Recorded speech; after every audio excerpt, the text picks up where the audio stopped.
Hi, welcome and welcome back to my channel. Today I'm going to be making a tank top, so let's do it.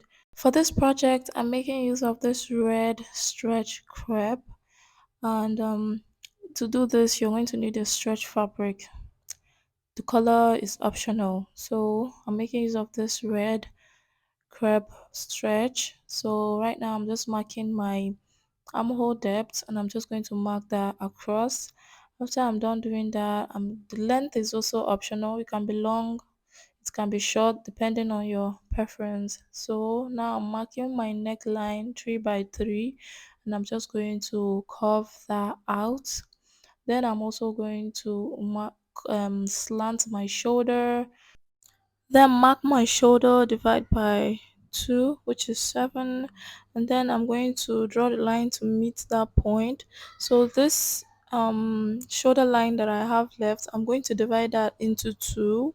So it's 4, then when I divide it, it's going to be 2. So I'm just going to connect that to meet my armhole depth, and I'm just going to divide my waist by 4. Then I'm just going to make a mark right here, and then I'm going to join it to the armhole point. Then after that, I'm just going to cut everything out. I've cut it out. This is how it looks. So we're going to place this on the back to get the back as well. So for the back, I'm just going to fold this into 2 again, and then I'm going to place the front on the back.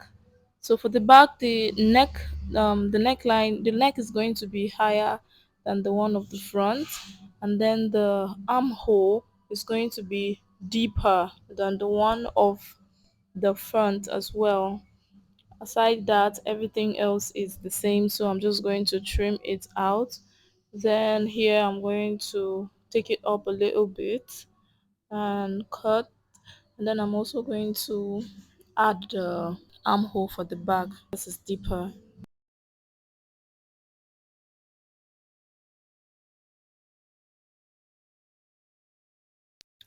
After trimming and making everything nice and okay, I'm just going to get the back and the front, place right size to right size, and I'm going to just sew the shoulders close and also sew the sides close. Then I'm going to put it on and see how it's looking so far. So far so good. This is what we have. It's looking okay. The fit is okay, but the neck is too high for the front, and the armhole is also too wide. So we're going to try and take that in a little bit, and I'm also going to take down the neck a little bit. And then for the back, turned it over to the back, and I wore the back of the top that I'm trying to replicate. So I'm just going to draw this just so I'll know where I'm going to cut off when I take it off. So that's just what I'm doing right now. So after that, after doing the adjustments, I'm going to use a bias tape to pipe the neck and also the armhole. So I didn't have red, so I used black. Well, so after that, I'm just going to press that with an iron it so it's nice and crispy. Then I'm just going to, oh yeah, of course, the length. The length turned out shorter than I expected. So I'm just going to increase it. So I think the length I would prefer should be 16.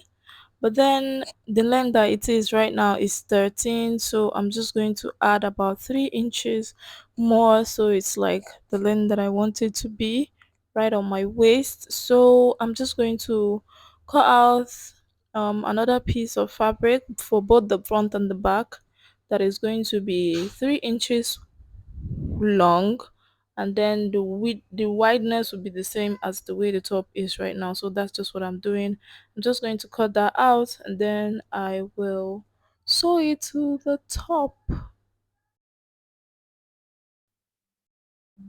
So now after cutting, I'm just going to place the right side of this new piece I cut out, and I'm going to place it to the right side of the fabric and pin it. Then I'll take it to the sewing machine and so do the same thing to the other side as well. Well, if you cut this to your desired length, is going to spare you the stress of doing this again. So When making yours, make sure that you cut the fabric to be the length that you actually want it to be, so you don't have to come and add it up later. So this is just me right now sewing it. I'm just going to sew it, and when I'm done sewing the piece together, I'm also going to sew the sides close. After that, this is how everything looked. I'm just going to trim off the excess, open this up and press it with an iron so it's nice and flat. And after that, I'm just going to hem the top, and that will be all. The top is complete. So this is how the top look. I'm really glad, like it really came out really well. So let's check out the feet. So this is how the top looks like. I really love how it turned out. Like you can style this in many different ways with different things. I'm definitely gonna make this top again in different colors. Thanks for watching. Hope the video was helpful. Don't forget to like and follow for more. See you in my next one. Bye.